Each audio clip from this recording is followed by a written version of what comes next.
children was created after the National Center here in America, and that is, they work in conjunction. The issues, here with the National Center, we're looking at these child organizations, who the players are, and we've found a lot of questions coming up. This is something that I was asking my family about personally prior to the removal of my children and the assault on my life. So I was asking and being approached by other mothers and individuals in the community, since I was out, as an advocate and holding events and awareness rallies and different things like that in the community. So I started being approached during COVID about different indiscrepancies with the National Center for Missing and Exploited Children. As I said, they are treated in America as the authority over our children, over the protection of children. They are connected and affiliated with Amber Alert, the Adam Walsh Act, the National Sex Offender Registry, Code Adam, Megan's Law. There's a lot of things that they've done over the 30 plus 35 plus years that they have been an organization.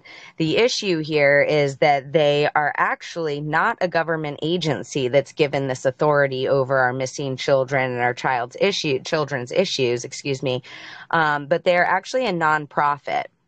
So they're an NGO that is given over $40 million a year of our taxpayer money.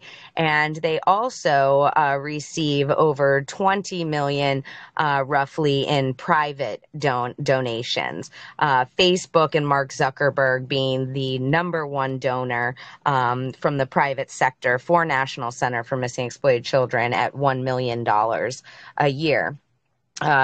So they have, as many people know, they have the databases, they have the hotline, they have the age progression, all these different things that have been implemented, under the premise that this is for our protection. This is for children. Again, in the name, it says missing and exploited. So missing and exploited children is what they're supposed to be dealing with here. Somehow they've gotten to a level where they're almost like a monopoly on our children's rights. It's looking like they've got control over adoptions through forms. They've got control of, again, the databases.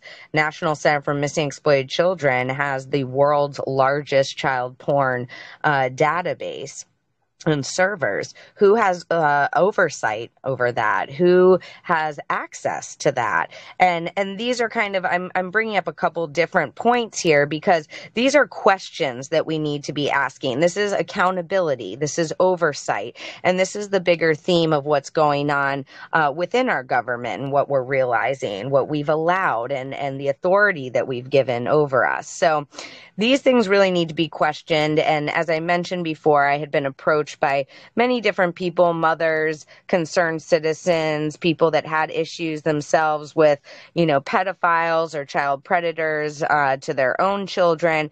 And they started calling, saying, I called the hotline, I made a report, I called back, someone was approaching my daughter on Facebook and, her volleyball team or, something like that.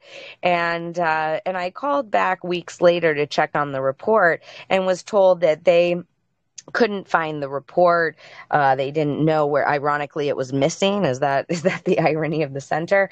But reports were going missing. Again, the databases, and most importantly, the affiliations between companies that are involved with the National Center, as well as board members and donors.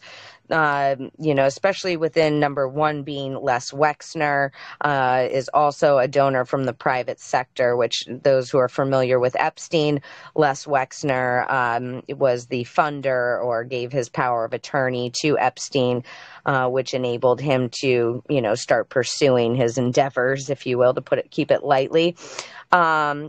And so he donated to the National Center through L Brands.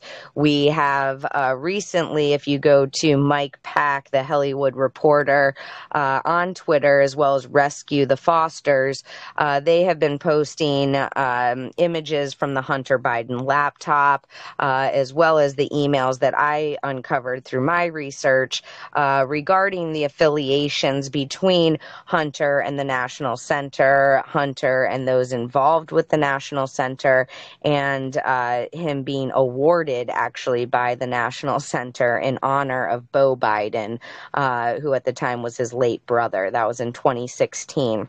So there's some stuff we've been doing over on Twitter over there recently. I believe it was yesterday.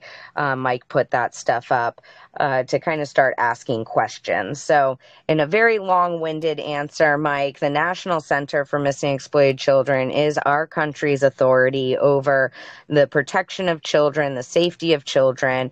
And when we have been digging deeper over the last 3 to 4 years, there are many questions that the National Center needs to come forward and answer.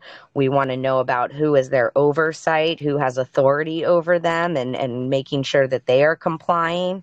There's been many things that I break down on other interviews, such as the controversy with Backpage.